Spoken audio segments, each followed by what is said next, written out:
Subsistence farming is the #1 livelihood of the rural poor.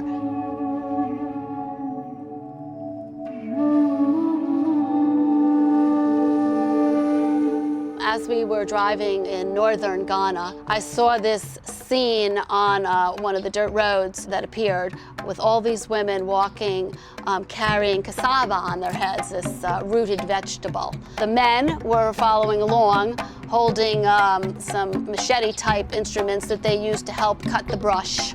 But you never saw them ever carrying these heavy loads on their heads. It was mostly the women who are the workforce. Driving down that same dirt road, I saw these 2 tiny boys holding these hoes over their shoulders. And my first thought was, well, where are these tiny little boys going? Why aren't they going to school? And stopped the crew so that we could follow them, and as a result wound up spending half a day with them and their family, and they were harvesting yams. This family was pretty desperate, and all of the children were working very hard with no protection whatsoever, barefooted, with their hoes that were very sharp. The whole entire family, 7 children, were all working under the guidance of their father out in this field, trying to harvest and work with this vegetable. They were having a very bad year. They were actually eating and living off of last year's harvest.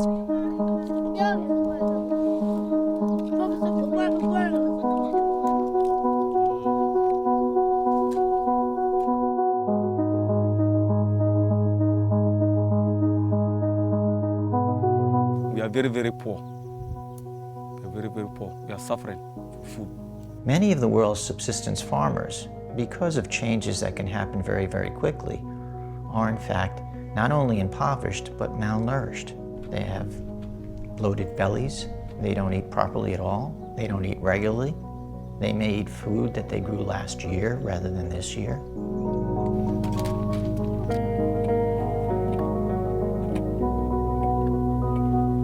Normally, they have a harvest that they can eat, and then they can sell half of it.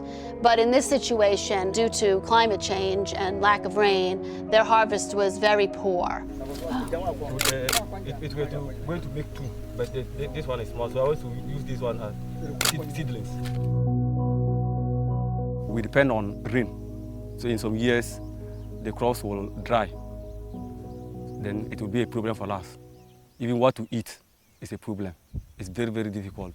All of the children were suffering from malaria, and they couldn't afford to get them any medicine because they weren't able to sell the half that they normally sell, and the one half they were just hoping to use to eat for the next year.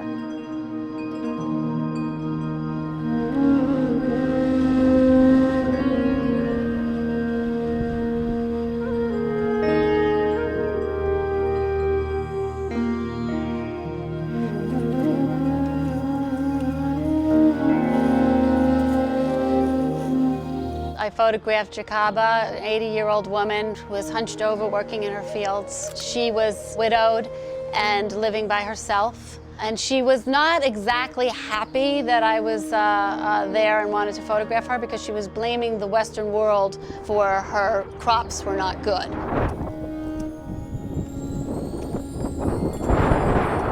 As a result of little rain and an early frost, she was not able to feed her animals anymore and had to sell them, and was struggling to have food to eat. When I saw this woman working so hard, hunched over, her hands just battered, it came to my mind that nowhere did I find women that weren't working extremely hard.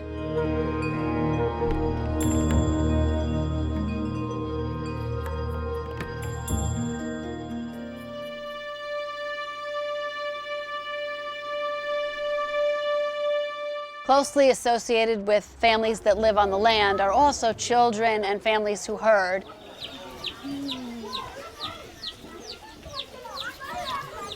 In Nkwanta, which is northern Volta region of Ghana, I found these 4 little children ranging from age 5 to 7. They were nicknamed Little Cowboys.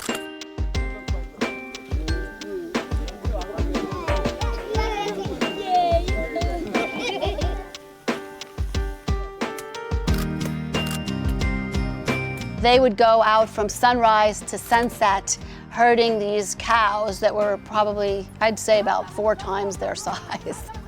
Sometimes these animals belong to them, but often they do not. Sometimes these animals are being cared for by children, usually for a neighbor, someone who has far more in the way of assets. And the family of the children gets some sort of cut for the services they're providing in the taking care of these animals.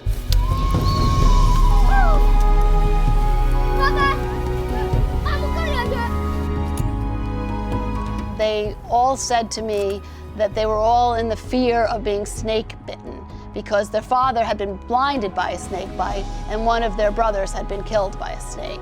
They were running through this bush with no protection whatsoever, no shoes, and were not allowed to come home early because they would be beaten by their father.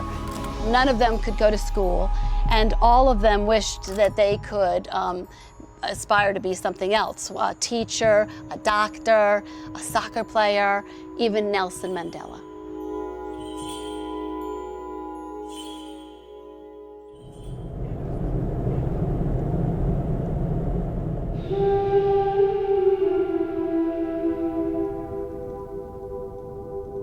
In the mountains of Bolivia, 13,000 feet above sea level, I found a similar child who was herding alpaca.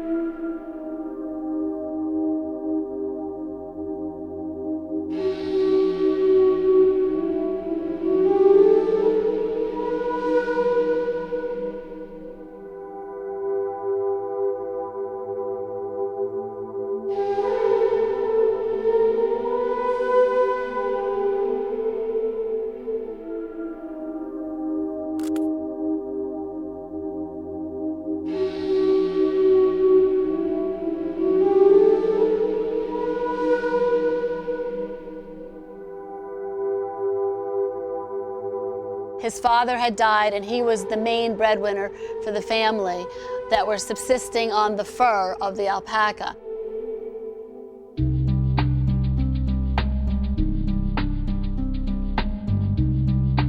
These nomads are these people who live on property, usually again of someone else, and take care of these animals, do so for almost no money. It's very common to find one of these families living on less than $200 a year. Sometimes they live in very, very remote areas, and if a family member gets sick, they simply die because they have little or no access to decent medical care. They had very little. They were living in a house where they had no beds. They were sleeping on the floor. They had no electricity. They had no running water except for what was coming down from the mountains. He was able to attend school. He would get up very early in the morning and he would herd them out to pasture. He would go to school and then he would come back and herd them back. And he basically said, I'm herding, I'm going to school, I'm the head of the family, and life is very hard.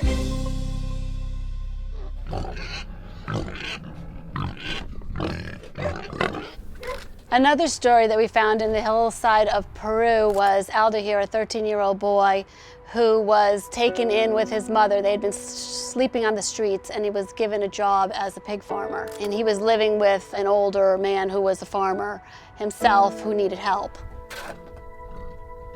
As a result, he wasn't able to finish going to school, although he was 14, elevated to the 2nd grade. But he was really proud that he had gotten that far. And you could see, even in this little makeshift wooden structure that he was living in, there were these pictures of him when he had graduated from school. All he really wished that he could do is return to school, but was not able. Not only do they not go to school, or go to school late, or go to school erratically, the land itself poses a lot of dangers for little children. So these are not safe occupations. There seems to be very, very little regulation to keep them in school. You can see in one scene he is riding on a motorcycle and all these dogs are barking and chasing him as he goes down into the village to try to find scraps and things to feed the pigs. And in another scene, you'll see that these big batches of the food and garbage that he had found were being boiled to burn off the bacteria so that they could feed these pigs. A lot of families in extreme poverty rely on pigs and pig farming for their livelihood.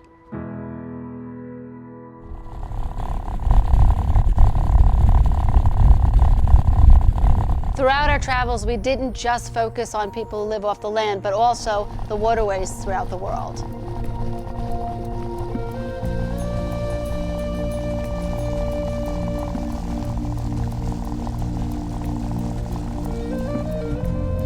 In one scene, we see fishermen living off of the Mekong River in Phnom Penh, Cambodia. And I came across this little girl, and she was 4 years old, and she was pouring water over her head, washing herself in this polluted waterway. And she had been out on the boats all day with her parents trying to catch some fish, because this is how they support their lives. They may fish rivers, they may fish the sea. It's their only access to free food. Of the world's poor, 40 million around the world spend their entire lives simply fishing, usually with their families, usually on small boats, selling what extra fish they've been able to acquire at markets throughout the world. In fact, the fishing they do provides enough food for 200 million people on this planet. So not only does this keep them alive, but it helps keep many, many other people alive around the world. The boats were these tiny wooden boats. They used these big oars to navigate. There's one little girl in one of the pictures, and she's working at the bow of the boat, trying to help steer it. And none of the children are going to school. This whole generation of families since the Khmer Rouge have lived on this river. There's one scene where you see all the boats are docked, and across you see the whole city of Phnom Penh at night. And there is this little boy in the foreground and there's parents in the background, and they're mending the net, which is their biggest commodity, because without having that net, they have no livelihood. There's one scene on the boat where you can see that they don't have very much. All of their belongings, they've got their clothing spread out, they had washed in the river that's drying, and a little girl is holding a pet chicken on the boat. These families subsist by eating their catch and also selling them at market.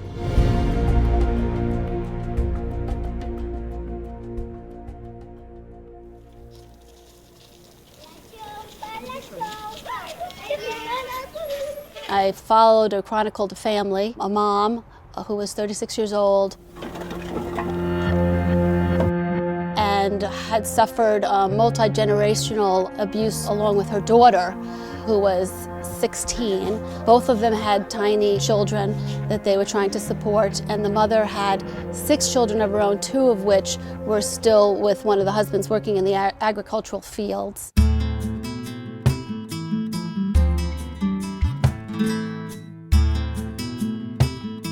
She was living in a one room with no electricity, no running water. The whole family was living in there, her daughter, herself, and the 4 other children. The truth of the matter is that domestic violence is one of the biggest drivers of poverty all over the world.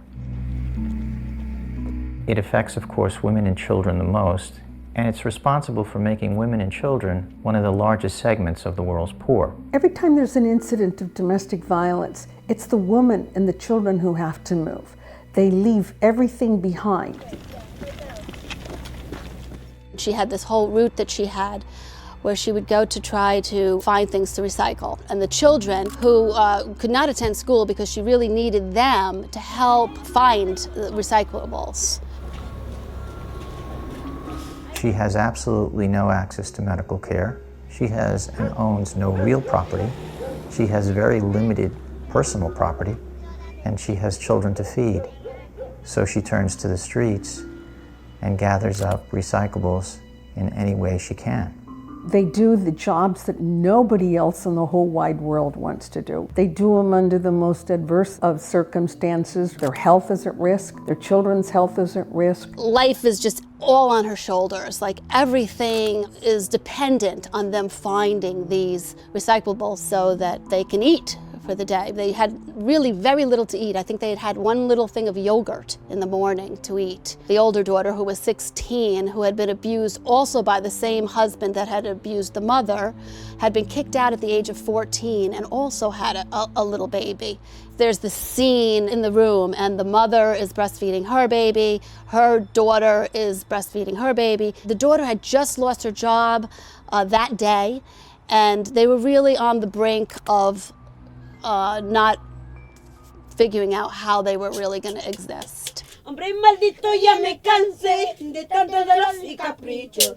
Siempre sigues con mentiras. I also did another story focusing on domestic violence with Maria, who had real physical scars on her face, on her arms, from being abused by several husbands. She had 3 sons, and she was living on a hillside in like a tiny 10 by 10 shack. Ay, Dios mío, dime dónde está mi madre, que la busco y no puedo encontrarla. With very little options in life, she thought up this idea to sing to try to make money. En el día a día de la madre, ese día lloran ya mis ojos. Encontrar así como no, igual cariño, ya no, ya no. On buses, she had an audience that actually couldn't be helped, had to watch her and had to listen to her.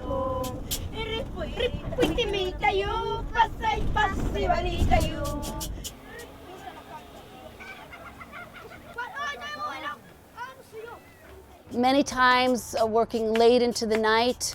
At one point I photographed 3 of her sons in the evening with the full moon as they waited for their mom to come home so that they could eat some dinner.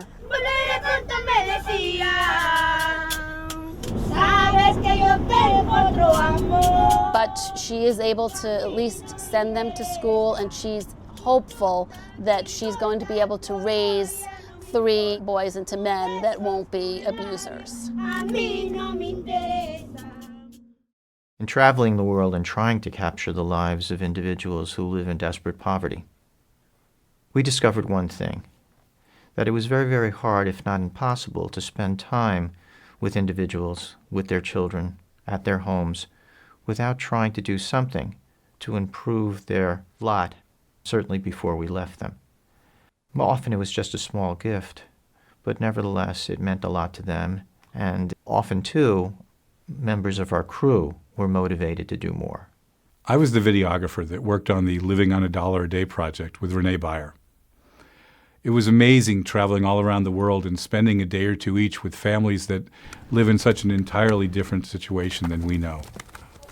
On one of the shoots, I had an experience that really touched my heart. It was a family we met that was living on the streets in India. We were shooting in Old Delhi, an area of India's capital city that looks like it hasn't changed much in 1,000 years. We met a 14-year-old blind girl named Hunupa, who was supporting her mother and little brother by begging 10 hours a day.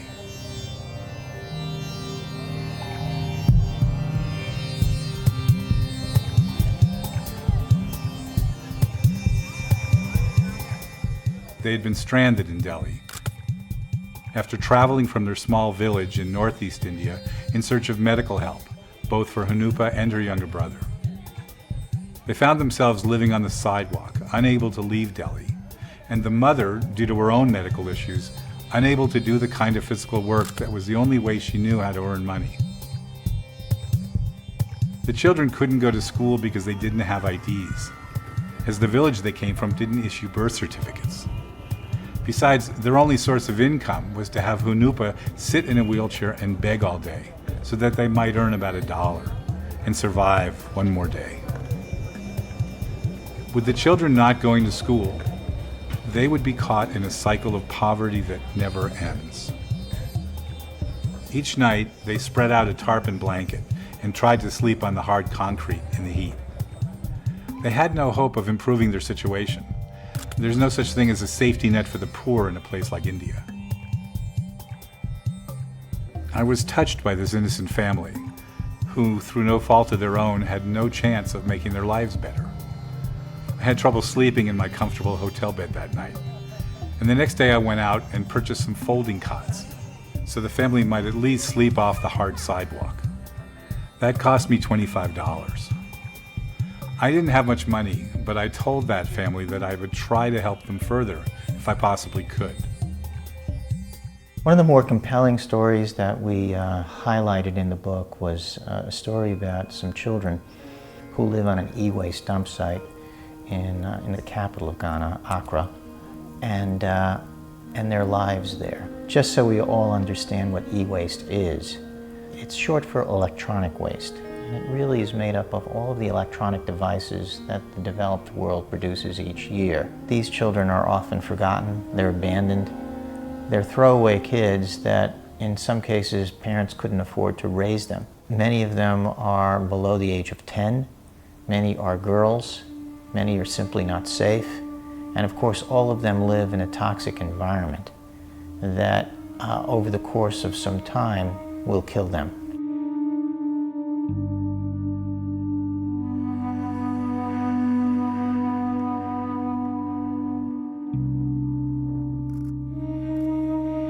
As part of this project, I traveled to Ghana to report on e-waste.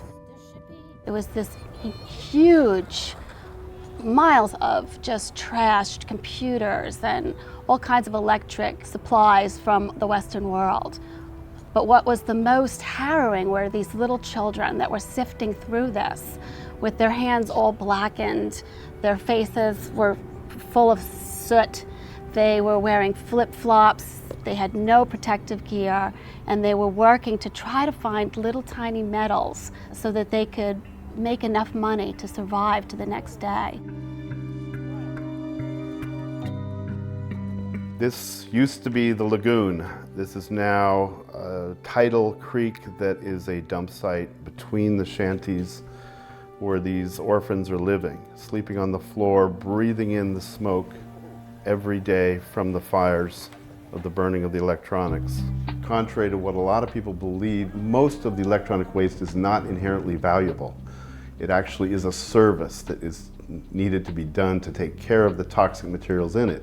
Some things, of course, are valuable. There's some gold, there's some copper in circuit boards, but most of the material is problematic and is actually can be quite toxic.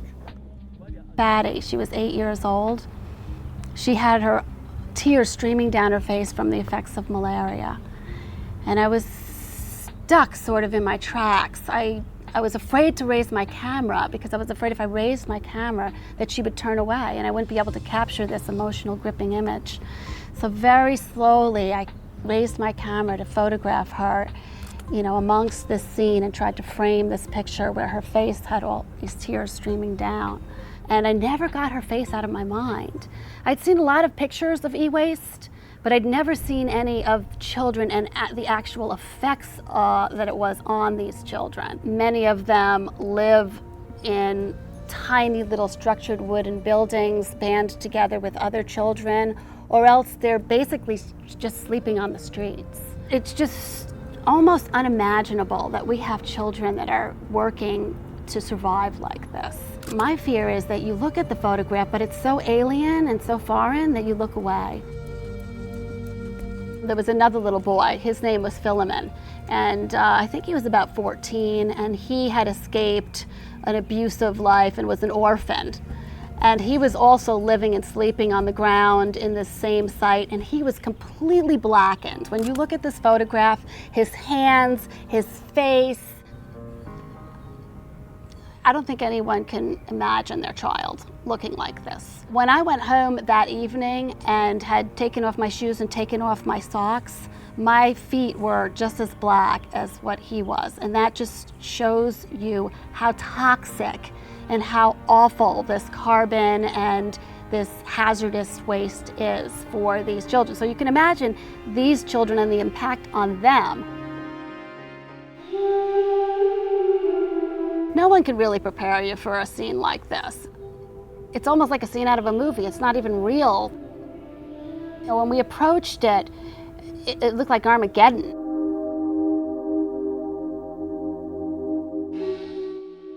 It was just this really vast wasteland that I've never seen before. And so it's really hard to take that and translate that into a photograph so that everyone can understand how huge this problem is. These children have absolutely no idea the hazardous conditions that they're living in. And it's really impossible to break them out of this cycle without help from the Western world, who's actually contributing to this mess. More and more of this material is being created every day. We're actually creating what I refer to as mountains of e-waste. 50 million metric tons per year is estimated to be generated globally. The most devastating thing that happens is that they burn the material. So when you burn this material, the metals, the organics, the brominated flame retardants, you create some of the most toxic fumes known. And these kids are breathing it day in and day out.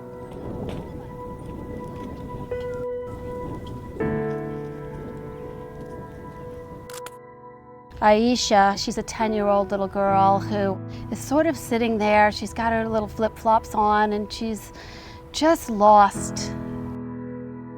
My heart goes out to these children and what could possibly be the long-term effects that have gone into their little bodies, basically, and submerged into their lungs. And here's the gold mine, supposedly. They found some copper cable, and they'll be able to get a few pennies for that. We have this idea that we throw things away. This place called Away is this magical place that really doesn't exist. Away is a real place, and people live there. And people are suffering there from our toys, our tools. At one point when I was photographing Fatty, she looked really down, so I asked the interpreter, what's the matter? Why is she so upset? And she said, well, that's because she really wants to go home with you.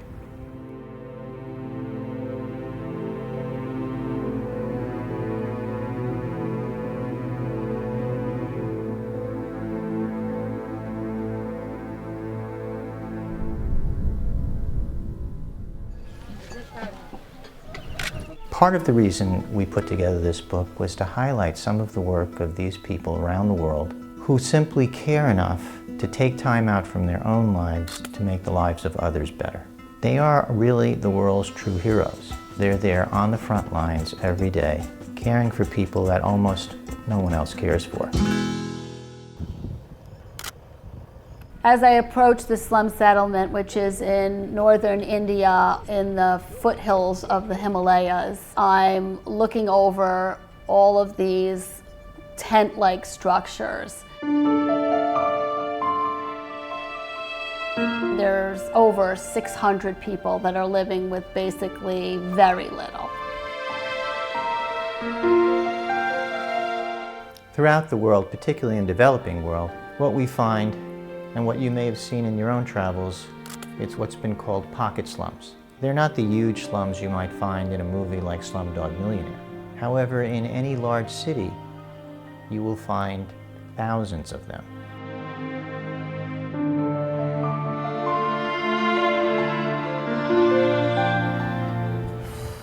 Well, I guess we should go down and try to find a family.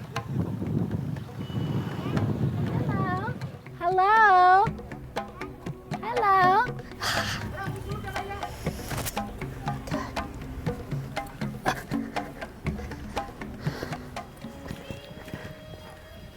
The Tan Len Charitable Trust has stepped in to help aid, and they're starting in this grassroots way to break this cycle of poverty. The biggest problem is in the home, the family doesn't care anything and doesn't have any kind of like responsibility for the kids.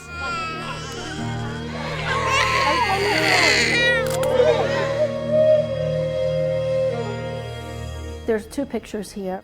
One is a mother, and she's holding her daughter, Sangrita. The daughter only weighs 9 pounds, and she's 2 years old.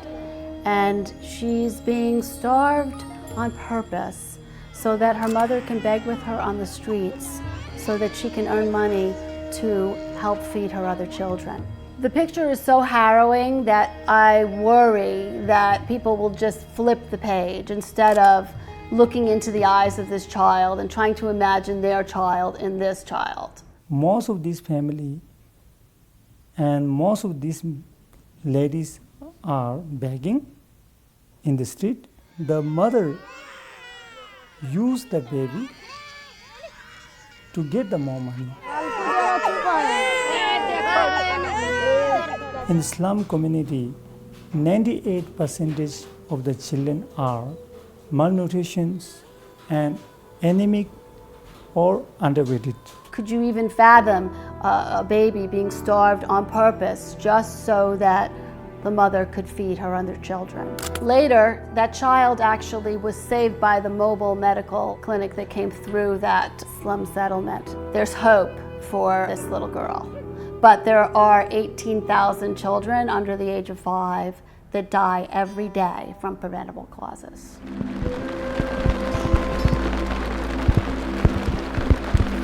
It's actually nice to have cool weather for once. We've been in 115 degrees. I could see people underneath these sort of tarp-like structures, and this was all they had. This was their home.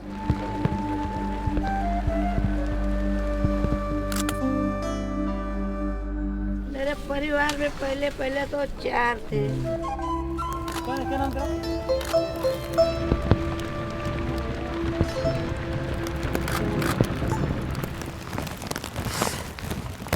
Good portrait. Just a portrait, just a posed picture. But 15-year-old with a little baby. Coming from work? Yeah, together. Uh-huh.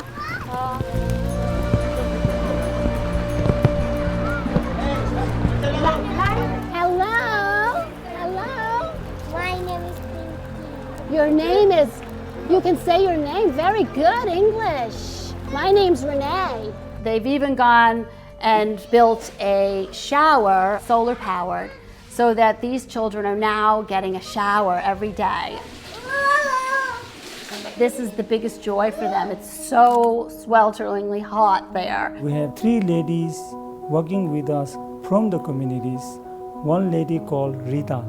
She used to beg in the McLaughlins. We offered the job down there, washing the children, and she's working so good, and she washes every day 70 or 60 children in the morning.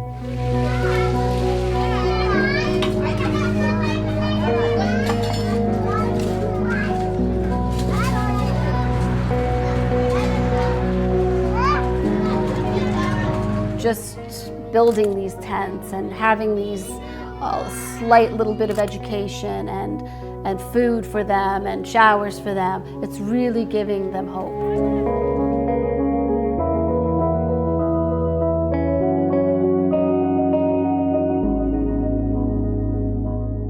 In traveling to Peru, in fact, Lima, Peru, we came across a gentleman named Miguel Rodriguez, who was again one of the heroes of the world.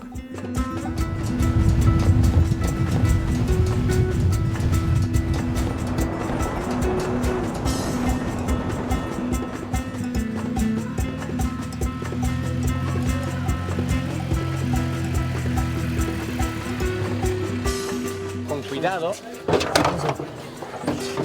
People ask me all the time, what can I do? How can I help?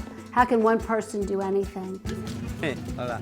Miguel Rodriguez exemplifies the extraordinary good that one person can do.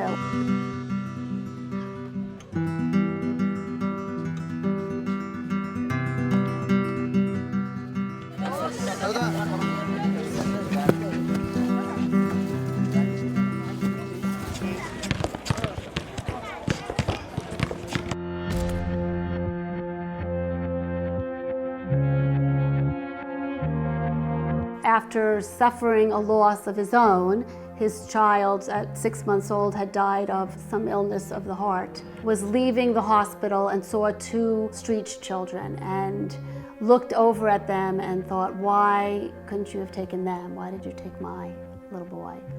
And then he felt terrible. Ese momento es el que cambia mi vida. Ahí empiezo yo a ver que se podía hacer mejor la vida. And he took those children home, and he took more children home. And now he has an orphanage with 830 children. Buenas tardes. Entendí que el dinero no tenía sentido y que había que vivir intensamente. Y me dediqué a buscar a estos chiquitos de la calle. Y son miles en la ciudad.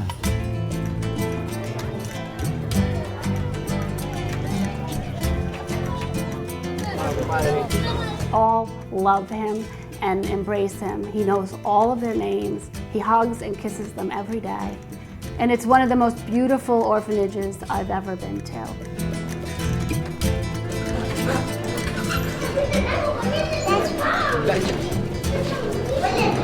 Decidí llevar comida a la calle.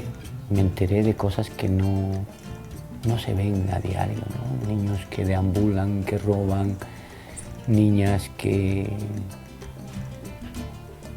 son presas fáciles de los ladrones o de los borrachos, porque no tienen a nadie. Todos los días llevaba, ya me estaba olvidando de mi trabajo y más me preocupaba yo en los chicos que estaban acá y cada día conocía más y de todas las edades.